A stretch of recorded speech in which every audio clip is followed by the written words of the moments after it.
Hey, this is Tom with a quick update about Palantir. Just before the weekend, we had a new announcement from Palantir about yet another government contract. $90 million, 4 years with the VA. Another contract on a list of long contracts announced over the course of the last 60 days. In fact, when you tally it up, you have over $1.1 billion of new contract just in the past 2 months alone. Now, that is actually insane when you look at how much money the company was just making 3 years ago. Just 3 years ago, Palantir was making 600 million per year in revenue. They just doubled that in the last 60 days alone. Now, of course, I understand that the government contracts, they come in waves, and usually towards Q3 September, that's the big wave. But to their credit, Palantir were raking up these contracts throughout the year. Every single quarter, it doesn't seem to stop. So that kind of doesn't really make sense to me because they seem to be getting these contracts on and on and on. Now, I know a lot of you will be bummed out looking at the stock price, basically saying, well, Tom, how is it that every time we have a new announcement, this company is going down, the stock is going down?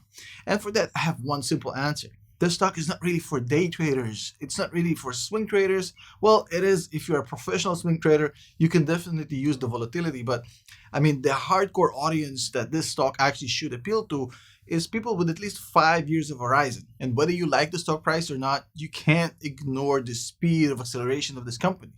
They just announced more contracts in the last 60 days than they did in the entire 2020. 2020, they made about $1 billion. They just announced contracts at 1.1 billion in just 2 months. Now, of course, there are caveats. I just mentioned one earlier. Government contracts tend to come in waves. The Army, 823 million is kind of a pro rata contract where you can buy a certain amount, and it's up to 823 million. But with the stickiness of the product and the services of Palantir, I'm sure they're going to utilize that contract and some over the course of the next 7 years. In fact, just think about it this way. Palantir right now has in backlog contracts actually secured about $6 billion, give or take, which would allow it to make $1 billion per year for the next 6 years without selling any single contract for 6 years. They can literally maintain this level of profitability without doing jack shit. I don't know a lot of companies that can make $1 billion per year without doing nothing. Now, think about the growth rate that they've announced, 30%. So for 30%, they really have to do a little work. They have to sell about 30% of work per year just to hit that. I think they're sandbagging that. I think it's going to be much higher. I anticipate 40 to 50% per year over the next 5 years. But then again, what do I know? I'm not a financial advisor. I'm just a guy with an opinion, which might be inaccurate, might be wrong, might be the ramblings of a madman.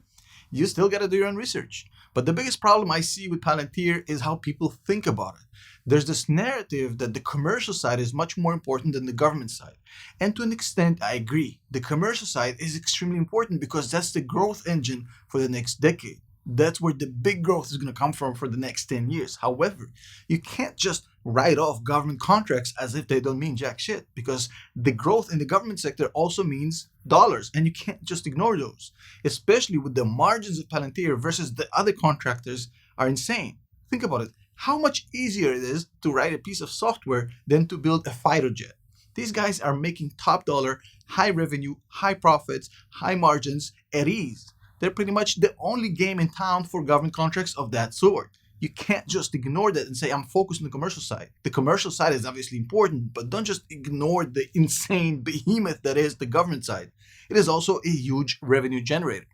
And at this point, a lot of the bears and the haters will come out and say, well, Tom, the dependence on these government contracts for Palantir is not healthy because the US government can actually decrease its spending on defense. Now, LeBron doesn't play defense, but the US government does. In fact, we didn't see a cut in defense spending since 1945. So it's not very likely. But then again, maybe the stock isn't for you if you can't get behind it. Because as I mentioned earlier, high conviction creates confidence, which eliminates basically pressure. I don't feel pressure when the stock price goes down. And that's the answer for a lot of you asking, well, Tom, why is the stock price so bad?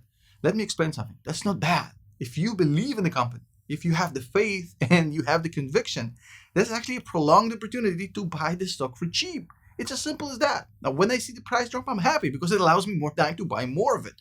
For other people, it's not so good. But if you're a swing trader by heart, if you don't have the patience, if you don't have the conviction, there's other options. Palantir isn't the only game in town. There's other stocks for you. If you stay behind it, you stay for the next 5 years, I think it has the potential to go kaboom. But then again, what do I know? I'm just a YouTuber. As always, a huge shout out to the channel members and the Patreons. You guys are amazing. Thank you so much for making me basically able to do these videos. I absolutely love everyone, every single one of you. We're almost at 250,000 subscribers. That is insane. So if you're watching this video, I never ask it. But you know what? I'm not going to freaking ask it. Don't click nothing, don't smash nothing, don't buy nothing, no courses, no discounts. I'll see you tomorrow.